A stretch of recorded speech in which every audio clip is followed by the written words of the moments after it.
This is a production of World Video Bible School. To God be the glory.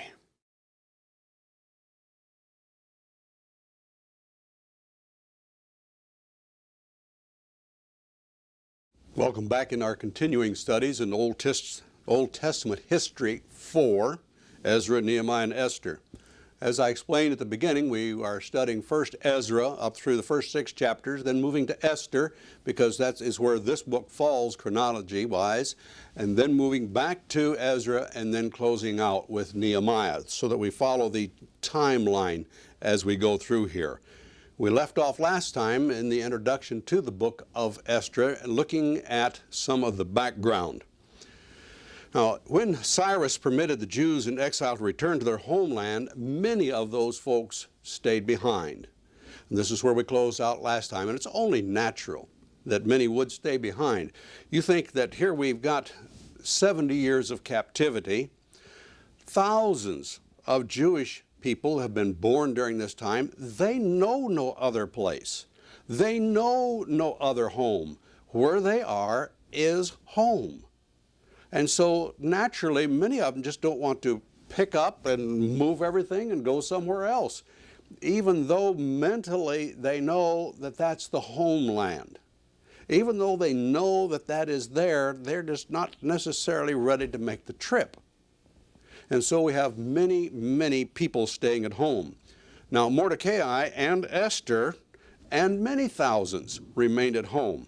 And they are Persians, literally. Yes, they're Jews, but they are Persians, and they stay away from Palestine. They do not go back. And this book demonstrates God's providence over His people. Even these who do not go back to the homeland.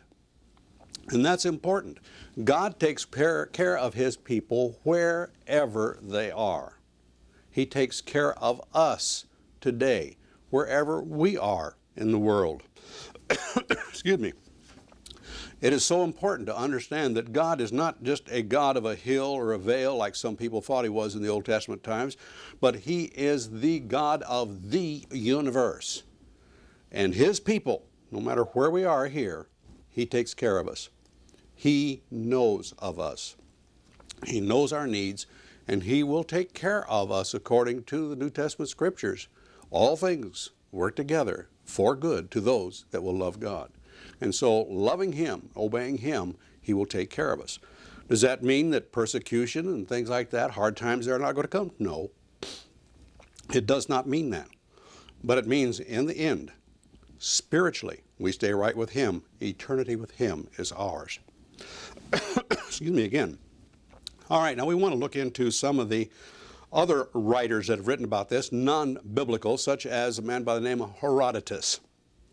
Now, he is a non-biblical source, and he gives us additional information about King Ahasuerus' reign. He is better known to history by his Greek name, Xerxes, or Xerxes I.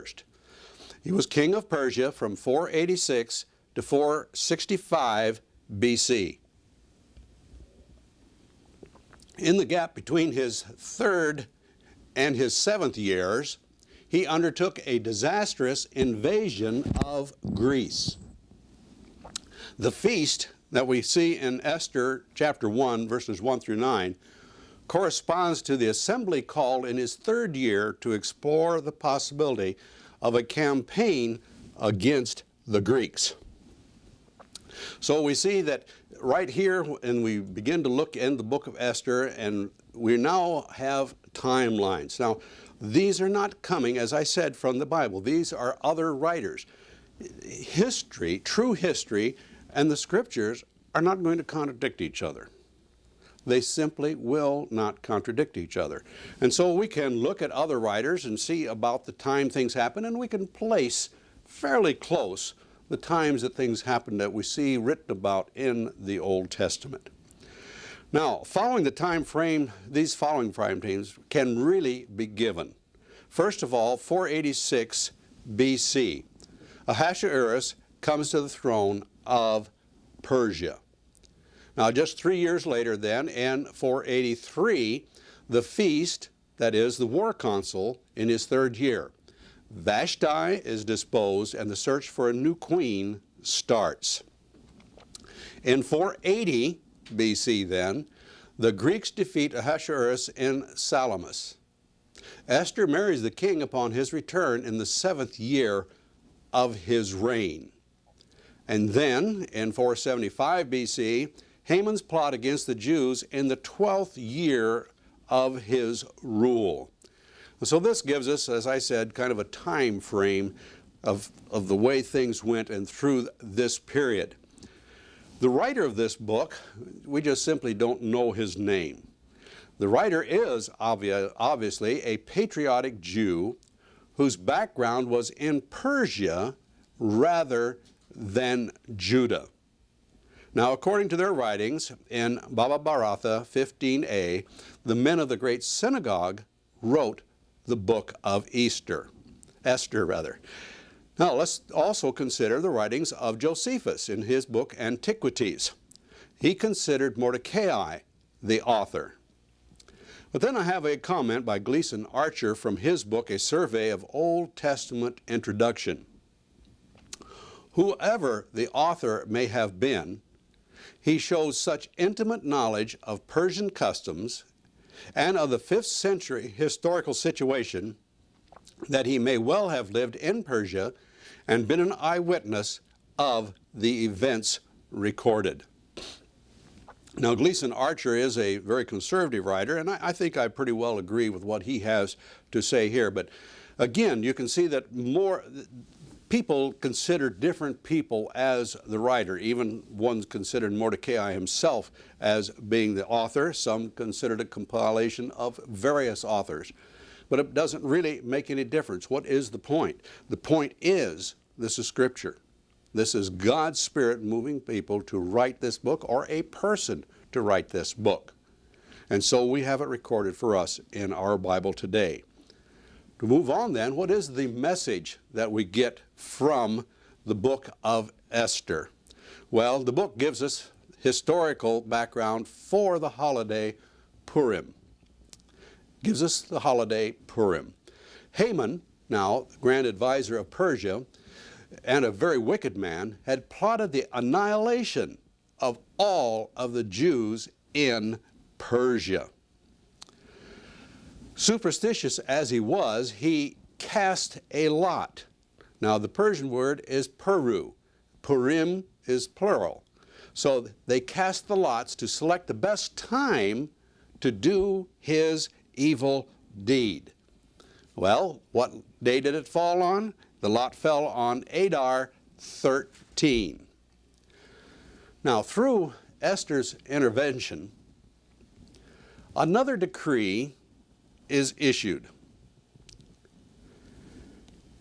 This allowed the Jews to defend themselves on Adar 13, to avenge themselves against their enemies on Adar 14. We see this, as you can see, in chapters 8, verse 11 and 12, and chapters 9, 11 through 15. Because of this now, deliverance, the Jews were urged to keep Adar 14 and 15 as a memorial. In fact, they write 2 letters insisting that the Jews keep this feast. Now, Adar corresponds to our February and March, and the Jews still celebrate Purim as a joyous time of gift giving and feasting. They, as a people, you have to stop and realize that these people, yes, are united in a religion, but when they come back again, they're united as a country. And so you have a very unique situation where you have church and state literally combined. Church and state are literally combined. And so their holidays, their national holidays, are religious holidays as well. The two are mixed. So now let's move on to the major purpose of the book. It is to show the providence of God in action. Now, my friends, it was no mere lucky set of circumstances which prevented the destruction of the Jewish people in Esther's time. Even in a distant land, God's people are still in His hands. Providence may be defined as the foreseeing care and guardianship of God over His people. The stories of Joseph and Esther are outstanding cases of divine providence. And of course, the doctrine is clearly stated in several passages in the New Testament: Romans 8:28, 1 Corinthians 10:13, Hebrews 6:14, and 2 Peter 2:9. God's providence is no less today than it was in those days. God does take care of us. If you read these scriptures, we see that God will not allow any temptation or any pressure to come upon us above what we can withstand. And so you have to stop and think to yourself, if you happen to be one that's in a very particular hard situation, and life is very, very difficult and the pressures are coming on you, what God is telling you is you can handle it. You can handle it leaning on Him, because He is not going to let anything come upon you that you cannot withstand. If something is to come upon you that you cannot withstand, God in His providence shields you from it so that it does not come upon you. That way, the responsibility for your individual salvation still rests with you. You make the decisions whether to follow righteousness or to sin. God's providence makes sure that all of that still rests with you or me, the individual. And these two books, I call them stories. I really shy from that, but they are relating true instances to us. Joseph being sold off into slavery and then raising to the highest position next to the king in Egypt. All of the providence of God with that to save a seed, to save the people that the Messiah is to come through. And then here we have this lady moving right straight up to being queen, and her cousin moving right up to that same position under this king, second in command. God's providence working for His people, no matter where they are in the world. All right, let's move now into the text itself. Esther chapter 1. Incidentally, God's name is not in this book. It's all about His providence, but His name does not actually come up in the book at all. Well, we start out with the banquet, this war council, this banquet.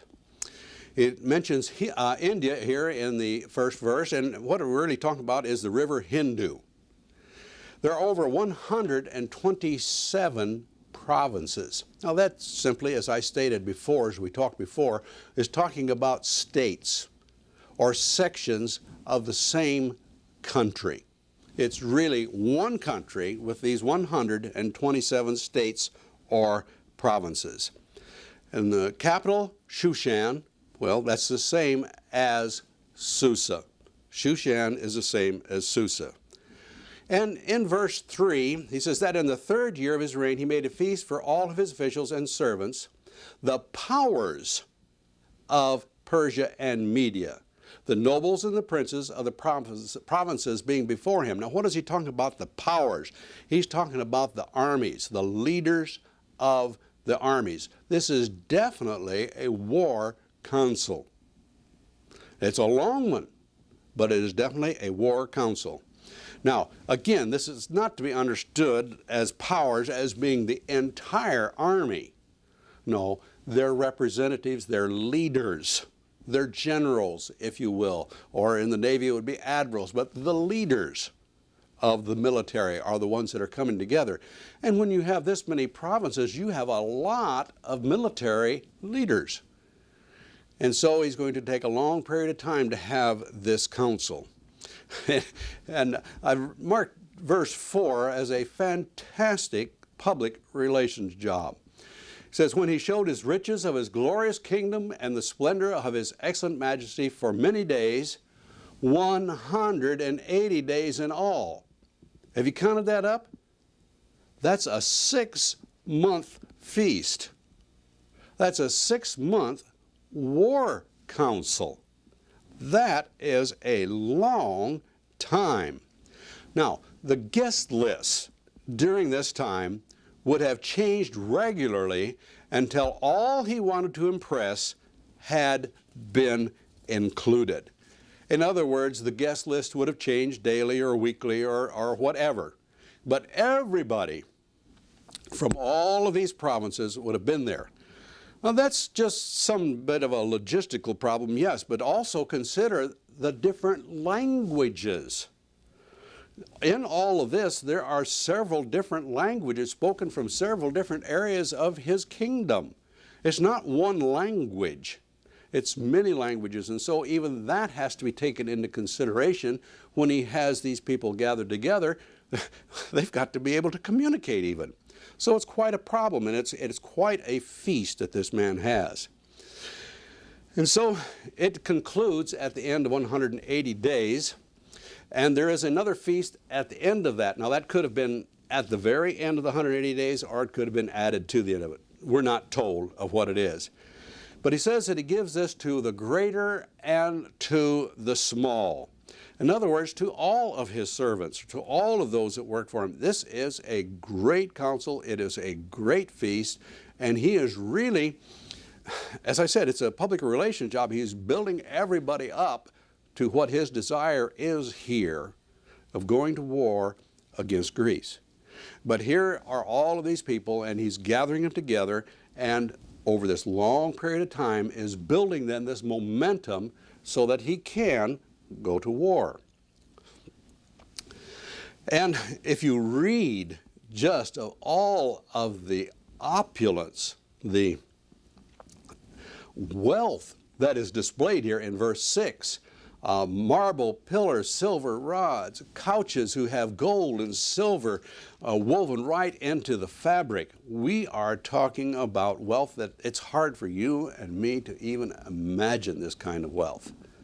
But this is a very great party, and all of the surroundings are just simply magnificent. And so it is quite a show that he is having here. Well, in verse 8, we read, "In accordance with the law, the drinking was not compulsory. For so the king had ordered all the officers of his household that they should do according to each man's pleasure." Now, Persian law, drinking at these feasts was to be done in moderation and at the bidding of the host. But you notice here, he places much responsibility right back upon the people themselves.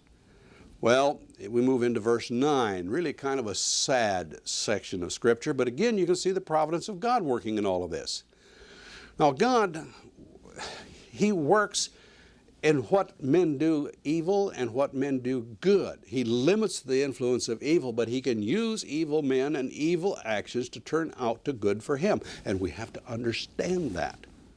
We have to understand that principle, that God can. And so here we have a situation where he is going to ask her, command her to come in.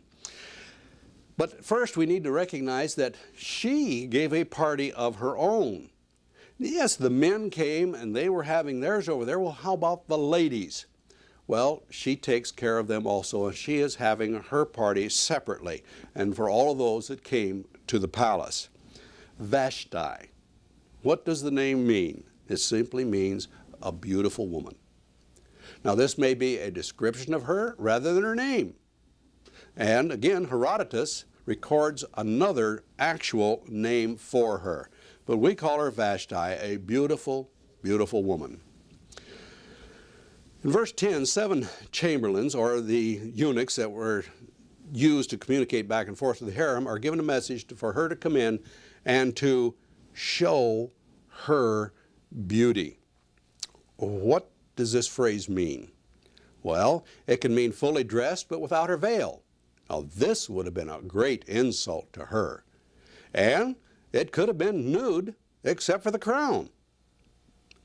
The thing is, either one could be correct with this king's reputation. Either one. could be a valid interpretation. We just simply don't know which it is. So let's don't get down and try to bind here where God hasn't told us. Well, in verse 12, she chose not to give up her dignity as queen and as a wife before his inebriated guests, or in front of these people who are at the party. She just simply isn't going to degrade herself and in the process really degrade the king. She is the queen of the country. She is above this. And she's not going to degrade herself or him or the kingdom. Well, king gets quite angry over all of this. And he has a question, what shall I do? And so he calls for what is called wise men who understand the times, that is, astronomers and magi. He calls these men together. He wants to know what to do. And, of course, these are also ruling princes. But what are we going to do according to the law? In verses 16 through 22 here in chapter 1, we learn the verdict. They say, her example will spread, especially if their wives were in the banquet at the time of the incident. Now, unreversible laws had to be written laws. And so they say to dispose of her or depose her and find a new one, but put it in writing. Actually, that's pretty fair advice, for later on he remembers her and remembers some good things, but she could have come back into his favor. And of coming back into his favor, she could have really wreaked havoc in the kingdom in having her revenge on these different magi or astronomers or rulers. And so putting it in writing, it can't be changed. This is the rule of the Medes and the Persians. In writing, the king's rule cannot be changed. And we're going to see that come to play later in the edict against and then for the Jews. We'll see that very same law coming into play then. So they say, give her royal position to another. Remove her as queen and put another in her place. Well, why? Again, all of these men are saying, if the queen is able to get away with not being in subjection, then all wives in the kingdom will see the queen's example, and they will not have to be in subjection to their husbands either. And the men are not going to stand for that. They want their wives in subjection, so they say, depose her so that they all know and will all fear their husbands. Well, this judgment does please the king, and so he does exactly what they recommend. Now, you and I know that wives are to be in subjection to their husbands. But to the point where they lose their souls, no. Never to that point. 1 Corinthians 7 makes that very clear to us. So, again, ladies, be in subjection, but men, take care of them. Love them as yourself. Take care of those ladies. Chapter 2, Esther becomes the queen. She will become the queen. What do we have in essence when they gather all of these beautiful virgins around for him to choose from? That's nothing but a beauty pageant. That's all it is. Simply a beauty pageant. And as it says in verse 1, the king remembered Vashti. She had been a pleasing wife to the king, and his remembrances could have been very difficult for him. Therefore, do what? Go about getting the replacement, and do it soon. The only thing is, it takes a long time to get a replacement. Not only do you have to have this beauty gathered around you, but we're going to find in the text that each lady had to go through a year's rites even before she's taken into the king. And so it is a long, long process that they go through to find a new queen.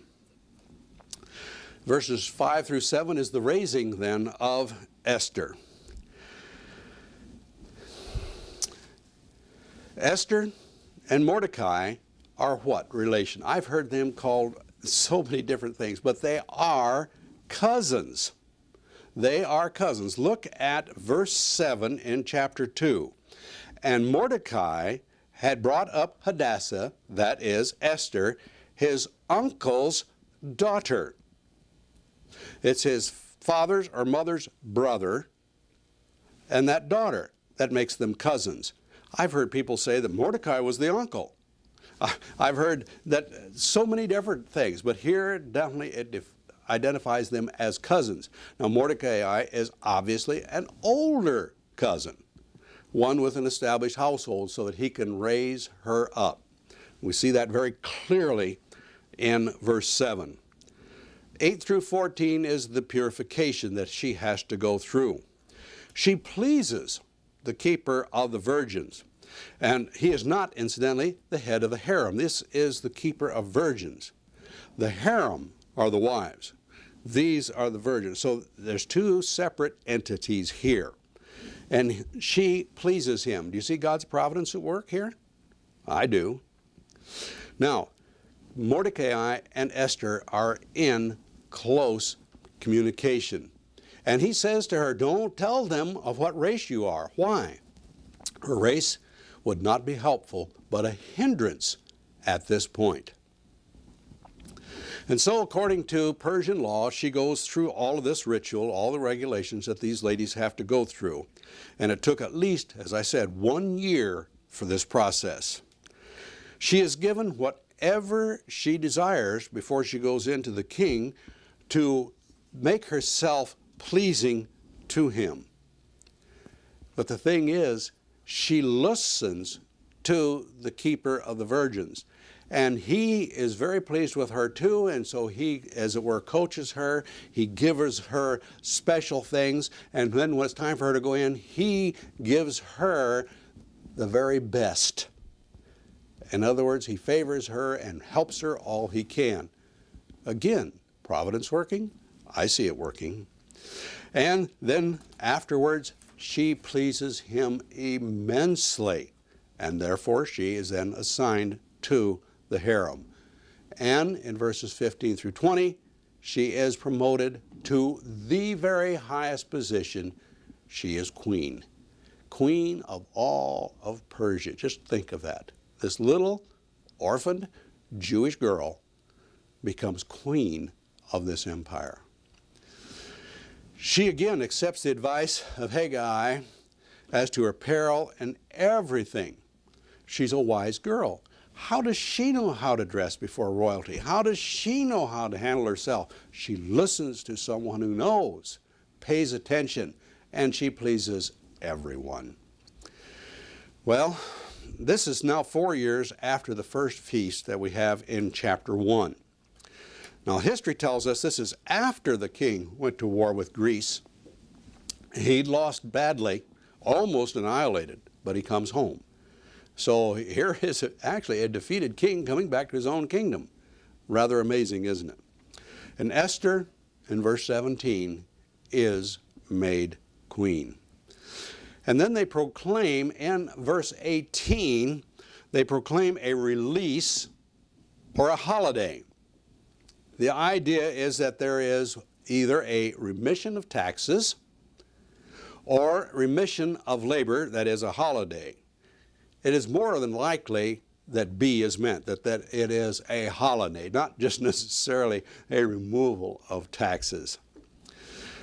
Now, in verses 19 and 20, we're not told what the second gathering of the virgins is or what it's all about. But still, notice, silence as to her nationality. This is not the time. It's going to be very appropriate later. But at this time, he says, still be quiet about your nationality. And the scripture tells us that she obeys him as when he raised her. Think about that. This young lady is obeying him as if he were her parent. And think about that also when we who are older, and if our parents are still living and they give us advice or ask us to do things, should we not do it as long as it does not violate our consciences? Should we not consider the wisdom of our parents in doing things? I think so. I think we should. Well, in verses 21 through 23 here in chapter 2, Mordecai overhears a problem. There is a plot to kill the king. a couple of men, a couple of eunuchs, want to kill the king. And so he gets the message to Esther, and Esther then relates the message to the king in Mordecai's name. Now, the plot, including Mordecai's interception and loyalty, is permanently recorded. Well, that's going to be important later, but here we see that it is written down in the chronicles of the king. Now, this is not our chronicles that we have in the scripture, but the chronicles then of the Persian Empire. Chapter 3, we move then into the plot of Haman, this very evil man. We see that the king set his seat above all the others. It gave him a very, very important position in the kingdom.